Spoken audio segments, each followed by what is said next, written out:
जय हिंद दोस्तों। हमारा मॉडर्न हिस्ट्री चल रहा है और उसमें मैं समाज सुधारक के बारे में पढ़ा रहा हूँ। ठीक है, तो आज मैं आपको पढ़ाऊंगा रानी गाइडिन ल्यू के बारे में पढ़ाऊंगा। ठीक है, इनका जन्म कहाँ हुआ था? तो नागालैंड में इनका जन्म हुआ था, वहीं की रहने वाली थी ये। इनका जन्म 1915 में इनका जन्म हुआ था और 1993 में इनकी मृत्यु हो गई थी। ठीक है, इन्होंने भारत को आजाद कराने के लिए नागालैंड में क्रांतिकारी गतिविधियों को अंजाम दिया था। ठीक है, तभी इनको नागालैंड की महारानी या लक्ष्मीबाई कहा गया। ठीक है, दोनों महारानी लक्ष्मीबाई इनको कहा गया था नागालैंड की, क्योंकि इन्होंने जो क्रांतिकारी गतिविधियां थी उनको एक बढ़ चढ़ के बहुत बड़ा अंजाम दिया था। ठीक है, इस बात को भी आपको ध्यान रखना है।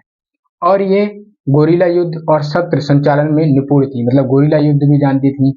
गोरिल्ला युद्ध होता है छुप छुप के करना। ठीक है, और शस्त्र संचालन में बहुत निपुण थी, इनके लिए आती थी। ठीक है, इसी बात के लिए पंडित जवाहरलाल नेहरू ने इनको नागांव की रानी कहा गया था। ठीक है, एक संज्ञा दी थी, नागांव की रानी की संज्ञा दी थी। किसने? पंडित जवाहरलाल नेहरू ने दी थी। किनको?